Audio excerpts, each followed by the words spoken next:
When it comes to kart racers, it's no secret that the best game in the genre is Mario Kart.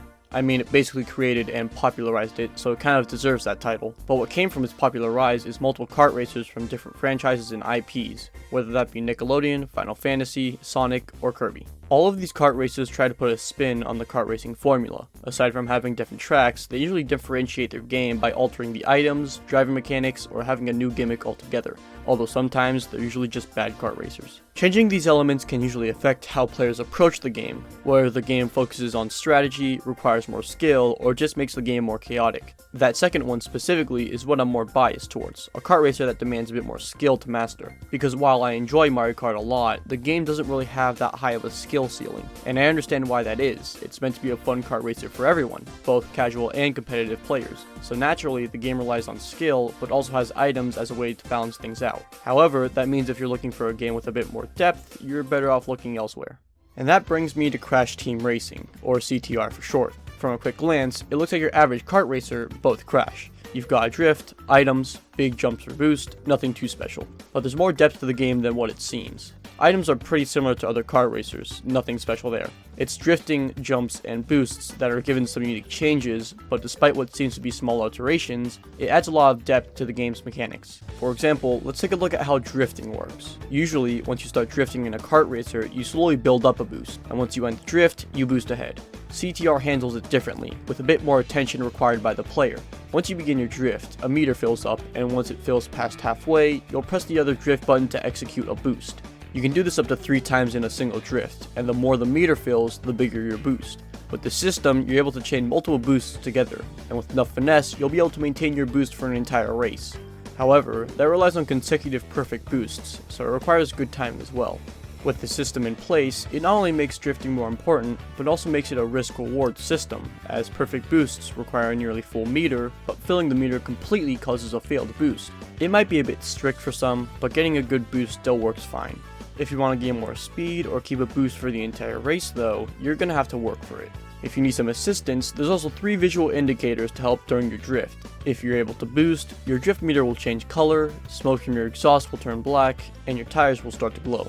Once you get a hang of it, it'll slowly become second nature as you begin to memorize the timing for perfect drift boosts. The only challenge really is maintaining that boost.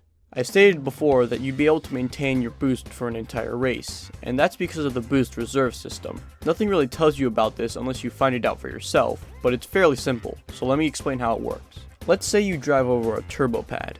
You get your boost and it ends after about a second. Well, what if we get a few boosts before hitting the turbo pad? Once we do that, we hold that boost for longer than we would normally. Essentially, what we're doing here is stacking boosts on top of each other so that we can hold our boost for longer. This is how we're able to keep boosting with our drifts as long as we get mostly perfect boosts. In the background, what we're doing is building reserves, so when we aren't able to keep drifting for whatever reason, the boost keeps going and we have time to continue it later.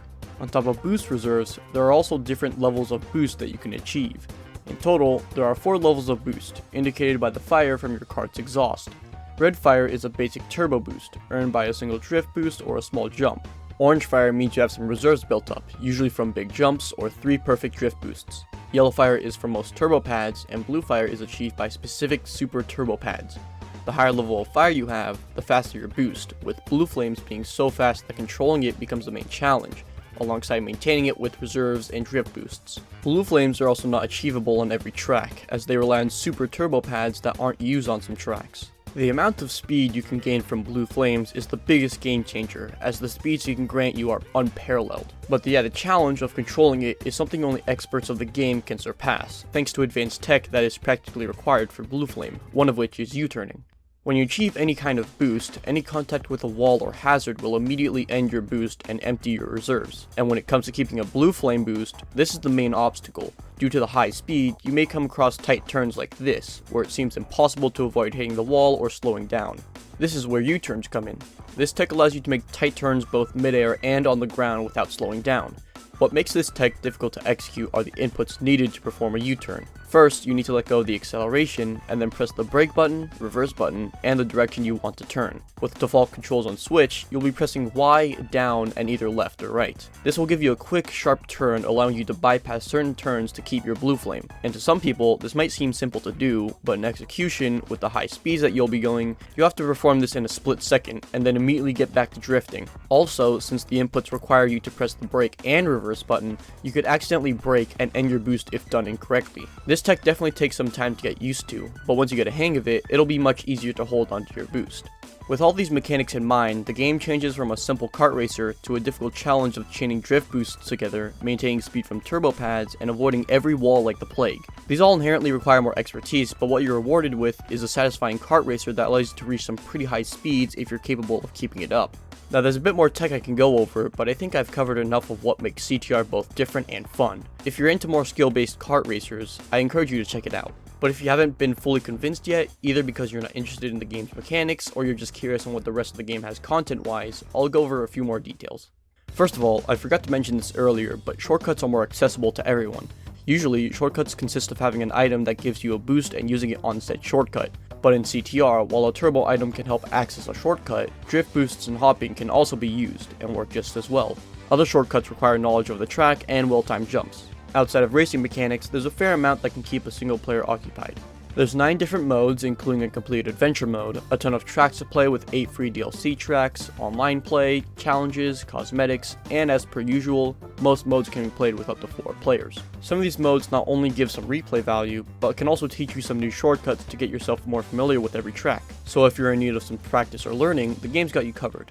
Alright, I know I've been praising this game and its mechanics like it's the best kart racer ever, but I'm fully aware that this game has its downsides. Firstly, the most important negatives to consider are the frame rate, invisible walls, and load times. For all versions, including the PS5, the game is locked to 30 FPS, and while I'm not the biggest stickler for high frame rates, I know that for a speedy game like CTR, 60 FPS is a very beneficial feature, and probably should have been a priority for the developers. Invisible walls are necessary to keep players in bounds, but in CTR, since rubbing against the wall can immediately end your boost and reserves, an invisible wall should be placed in easily discernible places. However, that isn't always the case, and you might run into one unexpectedly, ending your boost immediately. As a result, it just doesn't feel fair when you hit an invisible wall sometimes. Load times are also not very good. Depending on what mode you're playing on, load times can take 20 to 40 seconds long. Even on PS5, the load times are at least 20 seconds long. And since races can finish quickly depending on the track and your speed, you could spend 40 seconds on a loading screen and then finish a race in 2 minutes, which means you've spent almost half as long on the race just waiting for the game to load. With how much I've played this game, I'm pretty sure about 1/4 of my total playtime has been on loading screens, and that's just not very good. And one small gripe I personally have is related to drift boosts. Now I already explained how getting perfect drift boosts require a nearly full meter, and a common complaint is that it's a bit difficult to keep your eye on the meter when you have to focus on the road too. However, this was already a solved issue in a previous game. For those who don't know, this aspect of perfect drift boosts comes from a previous title, Crash Nitro Kart. There, the drift works about the same. The more the meter fills, the bigger your boost. However, this was easier to manage as the drift meter would show next to your character, so you could keep your eyes on the road and the meter at the same time.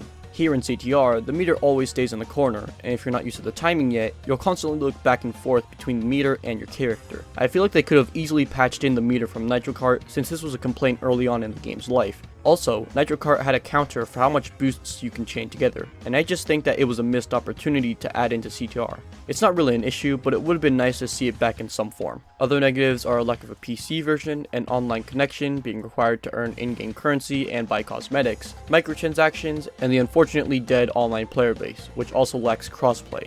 I think that the lack of a PC port is especially damaging, as it doesn't even allow the community to hack the game for mods. But altogether, I think that this game is well worth your time. People who are looking for a kart racer that's easy to play but hard to master will have a good time with CTR. It adds some depth into the standard kart racer formula and makes itself distinct with its unique mechanics. Even if you're not into the technical stuff and are just looking for a good and fun kart racer, CTR has plenty of content to keep you occupied, both for single player and multiplayer. The long load times and locked 30 FPS aren't great to deal with, but I think that the core gameplay makes it worth it. And hey, if you got a PC with some high-end specs and really want to play CTR, you can use Yuzu along with some mods to play at 60 FPS and unlock all cosmetics immediately. Load times are still lengthy though. And that's about everything I wanted to cover. CTR's mechanical depth isn't talked about much aside from the drifting, so I wanted to spread the word because it's a lot of fun once you get into the deeper mechanics. If you're interested in the game's tech, there's plenty of videos out there explaining what I've gone over, plus even more that I didn't cover. If you do plan on getting the game anytime soon, I hope you enjoy your time with it. The game's on sale every now and then, so be on the lookout for that. If you enjoyed the video, give a like and subscribe if you want to see more. Maybe leave a comment if you plan on playing CTR or have already played it. Anyways, I'll see you all in the next video, which hopefully won't be in 6 months.